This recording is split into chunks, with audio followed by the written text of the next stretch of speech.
Geelong this Wednesday evening. We commence sport out at the Geelong Racecourse with our very own John Dunn. Big Day's racing, good crowd here last Sunday at Geelong. And in the opening event, the punters had taken a hit in the first couple of races and they came and stuck again when the heavily backed Corson's train Word of Mouth was bloused in the straight by the Kavanagh train Paradoo in the Breezy's Club maiden plate. They're clear from Sweet Starlet. It's Paradoo with Word of Mouth raising another issue. Word of Mouth and Paradoo. Word of Mouth again puts his nose in front. Paradoo kicking. Paradoo in front. Paradoo hanging on. Pretty tight. Paradoo or Word of Mouth. The Michael Moroney trained galloper Famishon hadn't been since his finishing unplaced in the Victoria Derby back in November last year. So on class factor alone, he appeared the horse to beat in the Sweps maiden plate. And that's the way it turned out. Famishon, the deepest runner, about to rip down the centre of the track, and he's coming home well. Front runner now on the outside is 1 Inch Punch. Famishon's after him. Famishon quickly moved up to 1 Inch Punch, and they'll come away to fight it out. Running on from the back, Sammy the Snake, but it's 1 Inch Punch joined by Famishon. He takes the lead and lands the knockout blow narrowly. A daring ride by Eddie Casser took the Lloyd Williams-owned galloper Livery to the front at the 1,200 metre mark in the 2,400 metre showcase. And in the straight, he kicked away and scored comfortably and one of the best wins of the day. Battling away on the outside, Who Says I'm Ready from Zataglio, but Livery still in front at the 100 metre mark. He's 3 lengths on Zataglio, Who Says I'm Ready, and Livery's going to go all the way. Livery went home to win from Zataglio, Who Says I'm Ready. Well, bookmakers cleaned up heavily in the last race when the fourth emergency, Turakar, got the money. Set out a $31 chance. Turakar pounced on the lead halfway down the straight and they couldn't get near him in the run to the line. And Rocknet's got right up behind them on the inside. Rupert and Taraka go up and hit the lead with Taraka hitting the front. Here's Rocknet about to get out, but Taraka whistle clear from Rocknet. Wide out on the track, Synthetic. Taraka in front, one for the bookies in the last. Taraka won by about a length and a half. And that's the wrap-up of racing here, Sunday style, last week at Geelong. We're on again Friday, April the 4th, the big APCO Foundation Race Day. Looking forward to seeing you all out here on April 4. Thanks for that, JD. It's off from the green on the synthetic to the local cricket fields as Graham Rawlins gives us a wrap-up of the recent semi-final. Thank you, Alex. The Geelong Cricket Association Division 1 Grand Final will be played this weekend at Stinton Oval down at Queen's Park between St Joseph's and South Barwon, following exciting wins in the preliminary finals at the weekend. South Barwon, led by Clinton Peake with an unbeaten 47, held on for a 2-run win over last season's premiers East Belmont, while pre-finals premiership favourites North Geelong were beaten by St Joseph's in a thrilling match at Queen's Park, where St Joseph's Sang McTaggart bowled with fiery pace to finish with the match-winning figures of 6 for 65.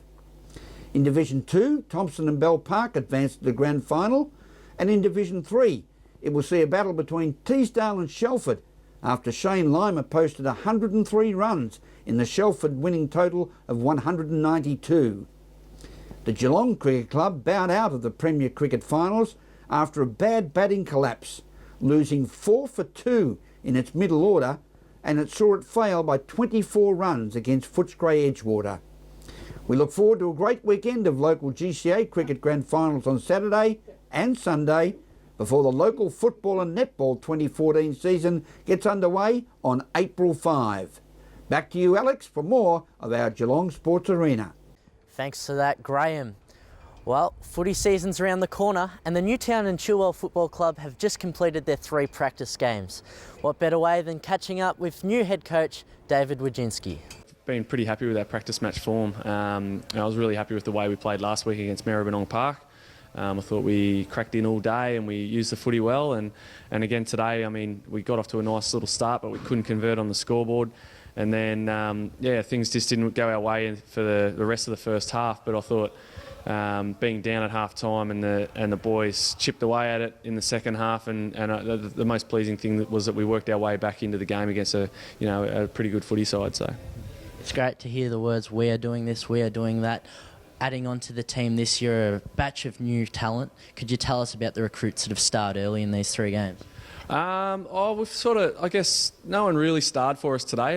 Dan Fury, copped a bit of a facial injury today, so he was off the ground for most of the day, and Seamus Orr went off for stitches as well and didn't come back. But I think the guys that we've recruited have looked pretty good. It's obviously Luke Forbes has been really good up forward. He provides a pretty good marking target for us, but also when the ball hits the ground, he's able to influence the ball on the ground as well. And Jay Bett, obviously, he's a quality forward, and he's been plucking a few over the last few weeks, which is good. So, they're probably just two that have sprung to mind.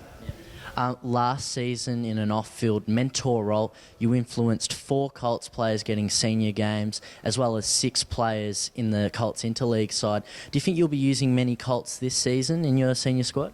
I'm not afraid to use Colts in the seniors at all. If they're good enough to play senior football, they'll be up playing senior footy.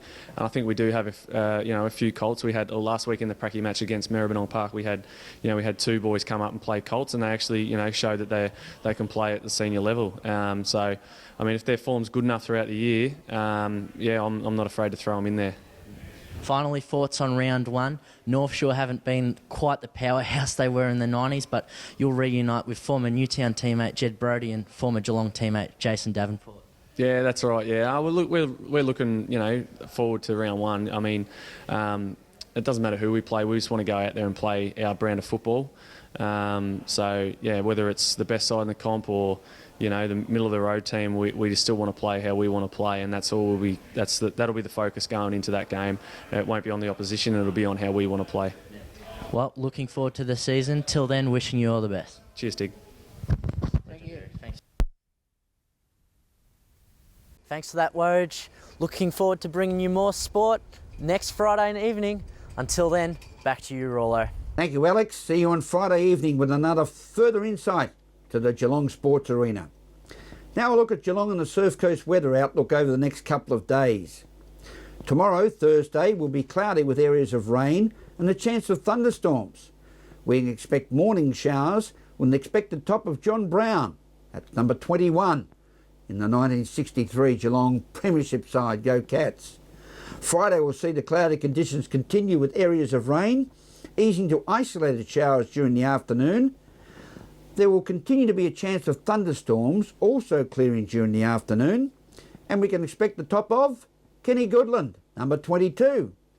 Today was a partly cloudy day with some scattered showers this afternoon, and we reached the top temperature of Mark Boss, number 24, at 1 p.m. this afternoon. And that's the weather outlook from the Bureau of Meteorology over the next couple of days. Expected over the next couple of days. Thank you for being with us this evening for News Geelong. Well done to the Mighty Cats the other Thursday evening with its opening round win over Adelaide. Can't wait for Carlton in round 12. The Blues might have won a game by then and might provide Geelong with some respectful opposition. But we'll wait and see, won't we, Cogsy? Oh. To our valiant Geelong Football Club captain, Joel Selwood. Great leadership, Joel. So tonight we say, take your time and smell the flowers. And by the way, to the whinging Graham Corns over there in South Australia, don't waste your time looking for any flowers, Graham. From all the team at News Geelong, have a pleasant evening and a very good night.